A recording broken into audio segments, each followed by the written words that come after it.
Hello. Hi. Hi guys. Hi guys. How are you there? Where is it? My dog is back I here. think we're live streaming on Facebook. Thank you so much for being with us, Cain Band. Thank you so much for taking time. We welcome you to Awesome Radio, Logan Cain, Madison Cain, and of course Taylor Cain. We love your music a lot, and you're truly an inspiration for us. Yeah. Oh thank man, you. thank you for having us, reaching out. I'm so glad that you did.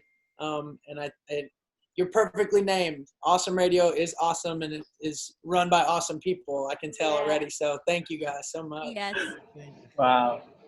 really. And this is actually Praise part God. of our church, which is Awesome God Church. So we just had this platform. We call it Awesome Radio for awesome people. Of course, we are children of God, and we are truly awesome.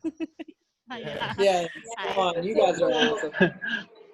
Okay, so Yeah. before we talk about your music and everything else, we would love to really know more about you. Aside from watching your videos on social media, we love your music and videos. Can you tell us a bit about yourselves? Yeah, sure. we love to. Yeah, I'll go first. All right. We're like, who's gonna go? Okay, so about us as a band, for those of you that do not know anything about us, we will start from ground zero. We were raised by two pastors who are still pastoring the church we grew up going to in our hometown.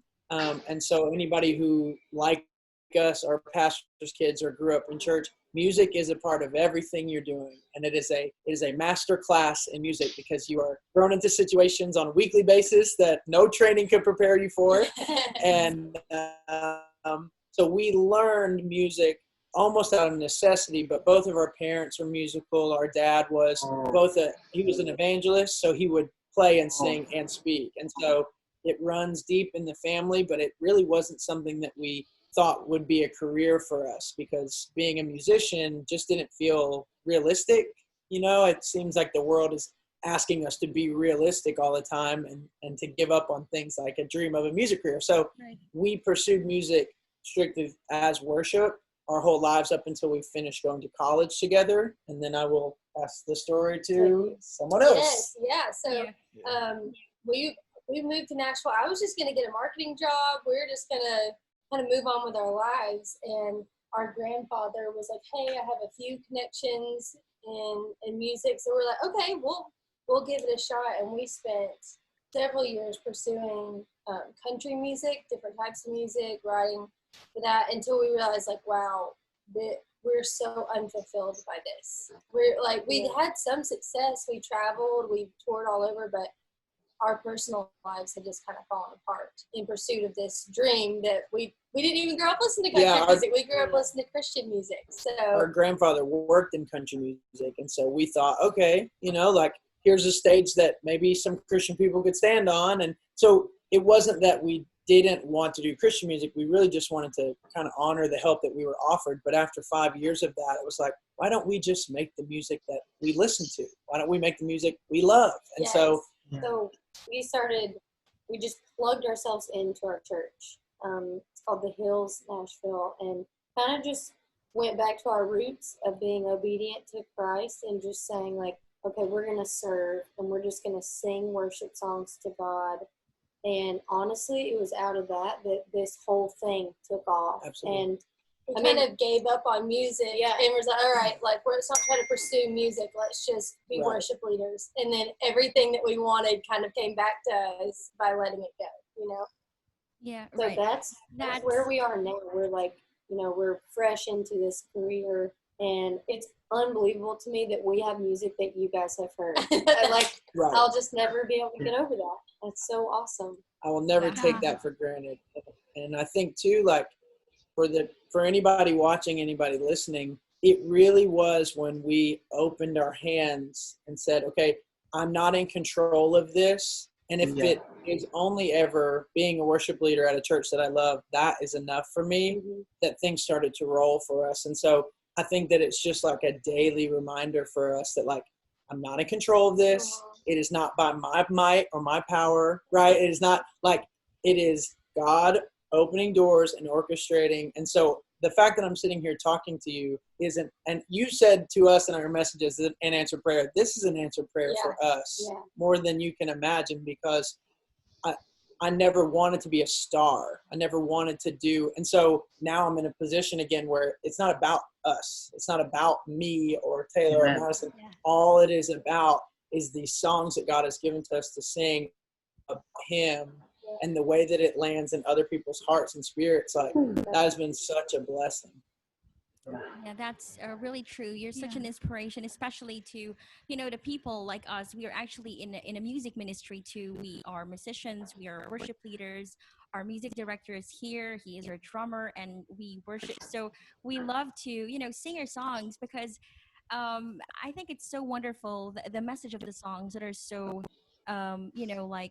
let's say it's a breakthrough whenever we hear it, especially sometimes when you feel like you're alone and you have some big burdens, you just want to worship God.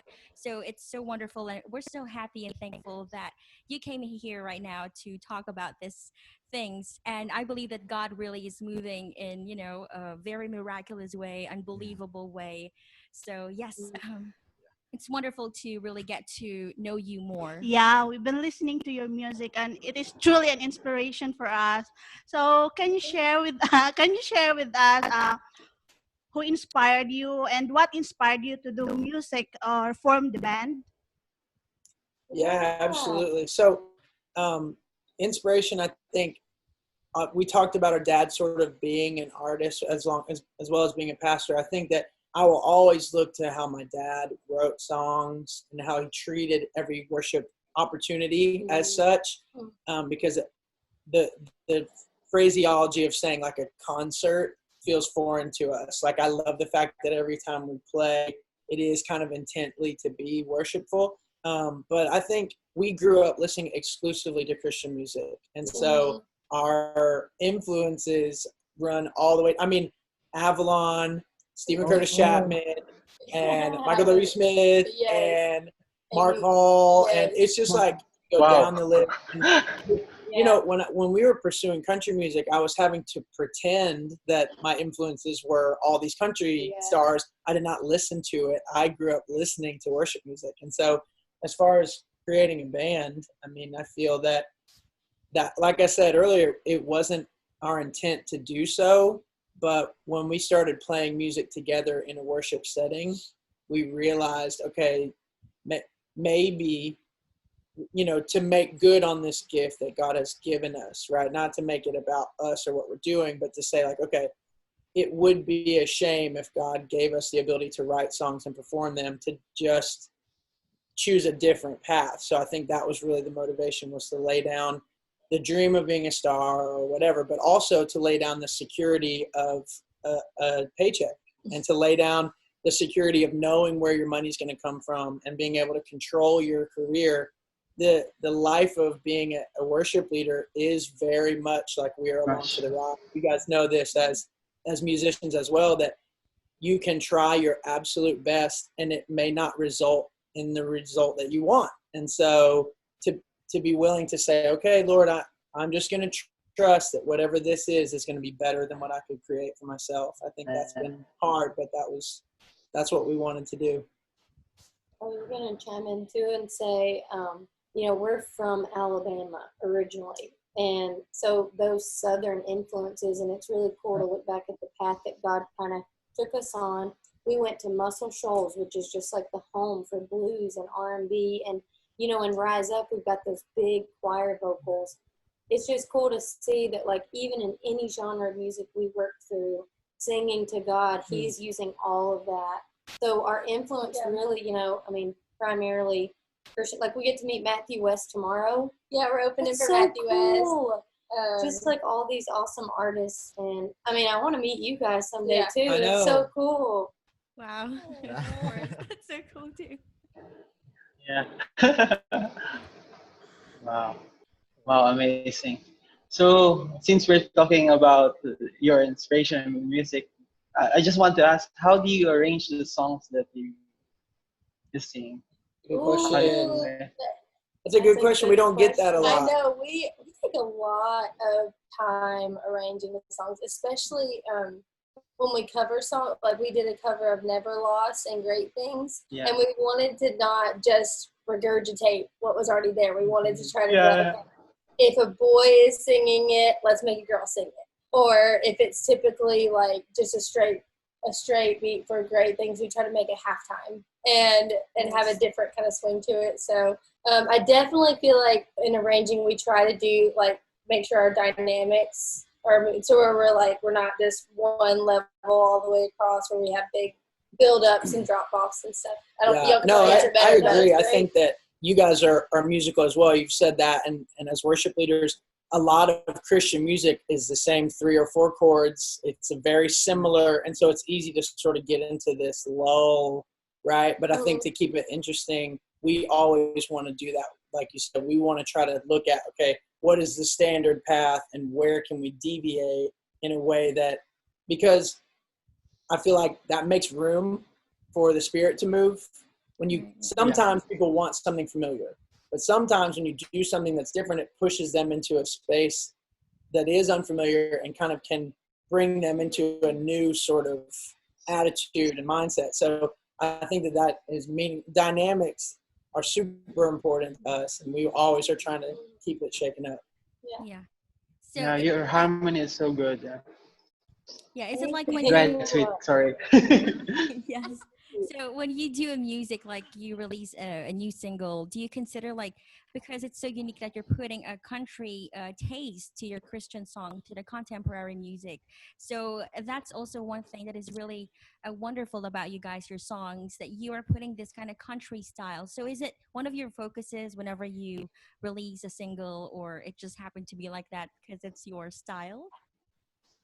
Yeah, I feel like it's so interesting. We will be like, oh, we don't sound country at all, but we do because we're from out there. It's one of those things where it's so subconscious because that's just where we come from, that we're not even trying to make a new genre. It just comes that way. But I do feel like, I don't know if you've heard the song The Commission, but I feel like that style of country writing really served us well moving to Christian because we were able to take the person of Jesus and write a country song about him. And it's still a Christian song because Jesus is the center, but we're able to write stories and build stories because of our background in writing country. Yeah. So I also think because we grew up playing piano, drums, bass, guitar, I do think there's not a lot of pop elements in that. It's kind of just like we've just been the band for so long that naturally you're going to put that on your track because that's just who you are. So I think a lot of it's just kind of our natural. I agree. And I think too, one thing that I don't think we should take credit for, but one nice like byproduct is we have people reaching out to us and they're enjoying playing the songs because they can play them. I think that's really nice that all the elements are organic. A lot of it is acoustic, so that when you hear us recorded and then you watch us play live, it's not this very different experience. I think that when we were first starting out, that was always a problem for us, is because people wanted to hear our harmony. They wanted to hear that sort of homegrown organic sound. And then on the recording, it was always so zipped up is what we call it, very polished and compressed. And so I'm glad that we've been able to meet and work with people like our label that have allowed us to be this, because then it's very accessible. We're easy to cover because we're playing what you're playing. So Right. all right. So as you said as well that you were like worship leaders before. So how do you decide that you want to be, used by God, like in a different like level, like you want to release songs and you make music to encourage people all around the world? You've touched many people's lives. So how did you decide that we want to make this, path, we want to do this career? It was, I'm going to be very honest, I was very scared to do it. We had just recorded another music project, and we spent a ton of our own money to do it, and we were getting ready to release it again, and we felt like God was calling us to lay it down. And when we decided that we wanted to do Christian music, we had never even written a Christian song. we were just like, it was something, we were at church, and I just felt like God was telling me to lay it down. And I was like, God, you would not ask me to lay this down if you knew how much work we put into making this. Like, I just couldn't wrap my mind around it. But I knew that once I heard for God tell us to do this, at this point, it would be disobedient for us to not do it, you know? So, but yeah, we wrote this one song. It's called Hey Jesus. And it was our first Christian song we ever wrote together. And we just cried writing the whole thing. Just once we got to feel this thing about Jesus, it was a very easy decision to just like lay it all down. Yeah. So that was sort of our thought process. Yeah. And as far as making the decision to go from worship leading into trying doing it as a profession, I mean, I think that there is a tremendous amount of safety at staying at home and staying with your crowd. But I did feel like, I don't know, I just felt like, one, that God was calling us to it and that he would enable us to handle it. And I think that was kind of the confirmation that I needed, because I'm always drawn to being comfortable. And so to hear God saying like, no, I want you to step out and go another step, I was sort of like, maybe. But, you know, to take that step and to trust that God is going to meet you there and to protect you and to provide for you. And I want to say too, I think for like your listeners and for people who want to pursue music as a career, I say go for it. I say that it's the hardest work you'll ever do, and nobody really does it for you. You have to wake up every day. Like this week, we were just like, man, we are worn down. We have been rehearsing for about 4 and 5 hours every day. But I think if you care about the path that God has put you on, you're going to honor that. And we're not perfect, but we're trying as hard as we can to like just cradle this gift and like let it last as long as it can. But I think people should go for it. Yeah, like keep writing songs and keep like just do what you do in secret. That's what God says. Like when you pray to me in secret, I reward you openly. And so that's just what we try to do as a band.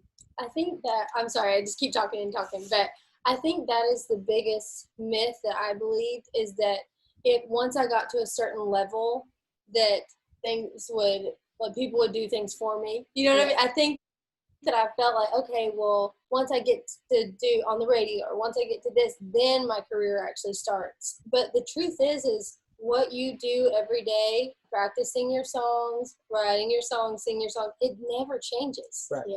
And the thing that you're waiting to achieve to make you feel important, it doesn't make you feel the way you thought it would. No. So it really is like you're saying, it's a gift, and you get to use it, but it never makes you feel more important. It just doesn't. So guys, how do you motivate yourselves to be an inspiration for the other people, especially for those who are broken and discouraged in life? Spend a lot of time being broken and discouraged yourself. That is one thing that I have done. No, I think, you know, for someone to be inspired by what I'm doing is a tremendous gift to me. The fact that anyone would look at something that I'm doing and would say, I want to model any of my life after that, is such a huge honor. Yeah. And I think, I mean, this is over, like, I don't want to quote Spider-Man, but with great power comes great responsibility, right? And I think that if I know that there's even one person looking at what I'm doing and using that as any sort of example, then how much greater should I be looking to the cross, right? How much more should I be looking to Jesus to say, like, they may never see. I'll tell you a quick story. So my now wife did not grow up a Christian. And her take on our Christian music was, the music will cause people to read the lyrics, and the lyrics will cause people to look who Jesus is. And I think that is the greatest goal for all of this for me, is that I may be the only representation of Jesus that some people see. They may just encounter my music online somewhere, and it may not even be their thing. But if I catch their glimpse for 1 second and I represent the cross poorly, that is a total missed opportunity for me. So I think that I want to always be on guard. So Mom and Dad, I feel like they drilled that into us when we were little, even to the point of like making sure that we didn't leave anyone out, inviting them to our birthday party. Yeah. Right. So before we were like, when we were little, they're just like, you may be the only friend this person has. Why would you want to leave them out? And so it started at a young age of understanding, like, in behind the scenes, on the stage, wherever you go, it's your job to call in the loss. And so I feel like when you, I don't buy into that every day. I wish I did. But on the days that you do, it really is amazing like how many people are looking to you off stage. Yeah.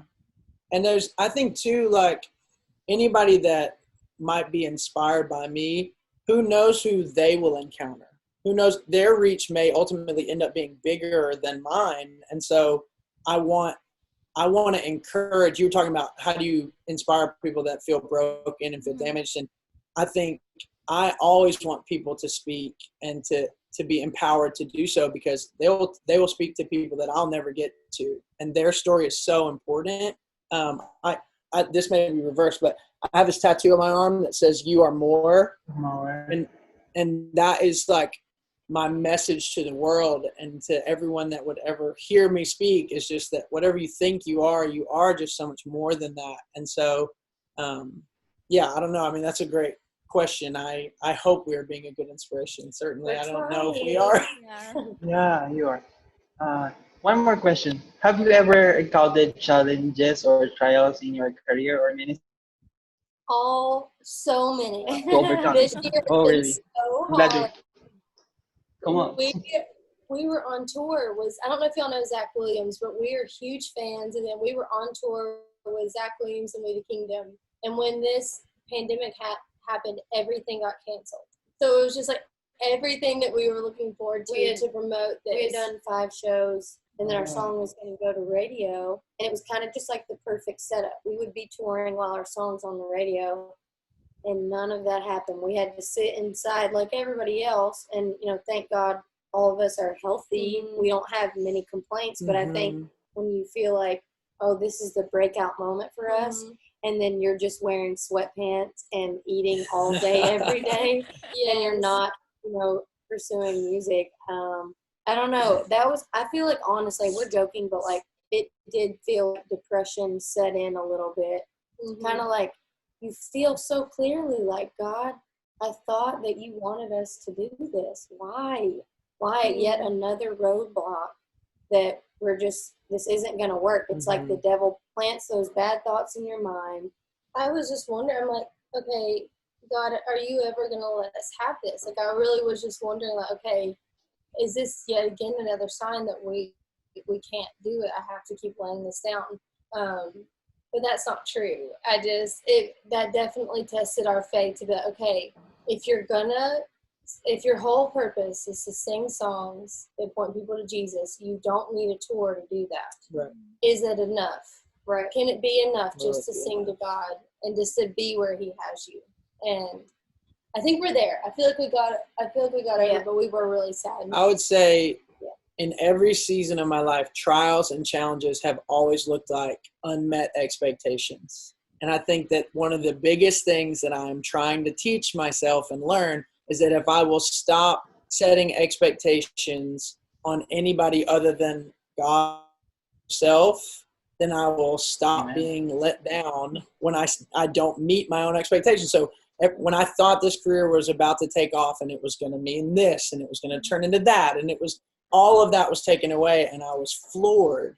But at the same time, if, like you said, if my expectation was, God, will you use this music to impact even one person?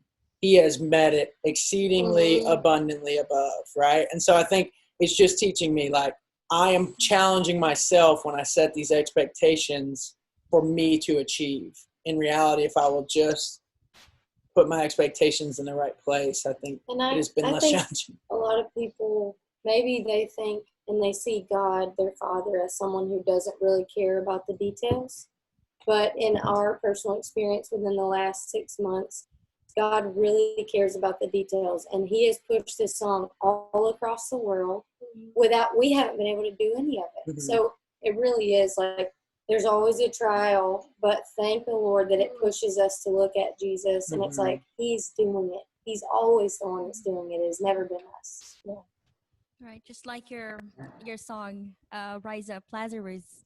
You know, Yeah. that's so meaningful, that track, and it's really like a revival. And also, you have this kind of new song revival, so we love to listen to those kind of songs. Yeah, Thank thank you. you. That's so sweet. Thank you. I'll say that one more time.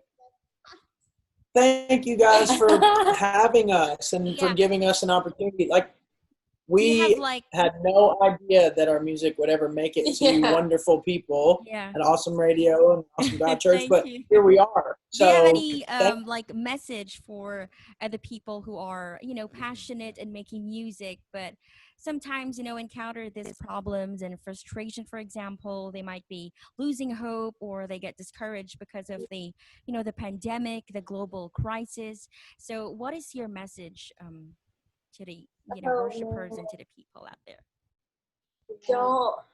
Don't let go of Jesus, and don't just try to imagine that you're planting a seed that has to grow. And if you keep looking at your garden every day, it's not going to look like anything's happening. But everything is happening behind the scenes. There is so much going on that you can't see. And every time that you say yes to God, He is faithful to His word. It is growing Yes. even if you can't see it. That's a good. That's a good word. Hey, also, if anybody wants to cover our songs, I think they're pretty easy. We'll Yes. post them, and we'll keep your dreams alive. Whatever you want to do. Send it our We way. would love that. Sing Rise Up. We'll Yeah. post it. Yeah, of course. So, Rise up. what are the new things that are upcoming songs that we should, look forward to in the future from Cain? Yeah, Well, we have a Christmas song. we're That's working on way a in the Christmas future. album. Okay.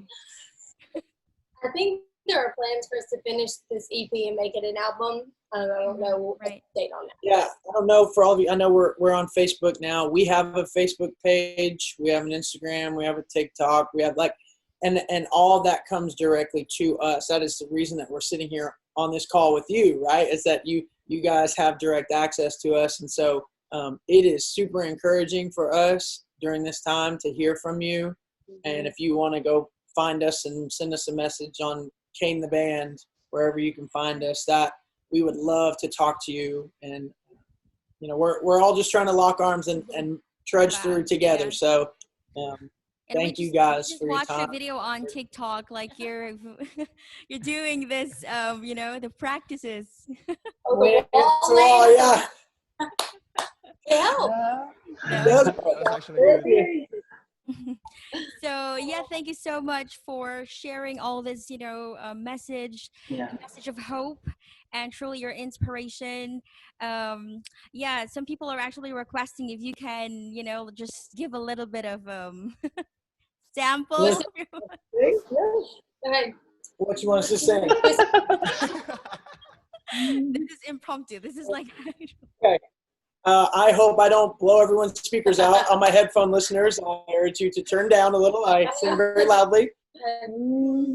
Come on and rise up. Take a breath. You're alive now. Can't you hear the voice of Jesus calling us out from the grave like Lazarus? You're brand new. The power of death couldn't hold you.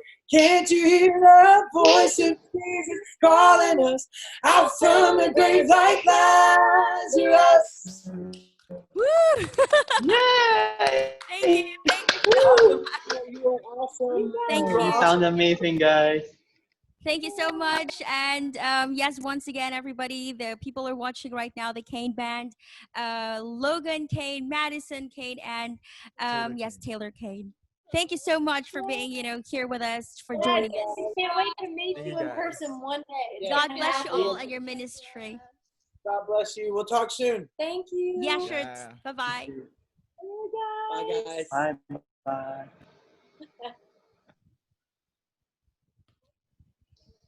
Yeah, so we've been speaking with the Bye. Cain Band.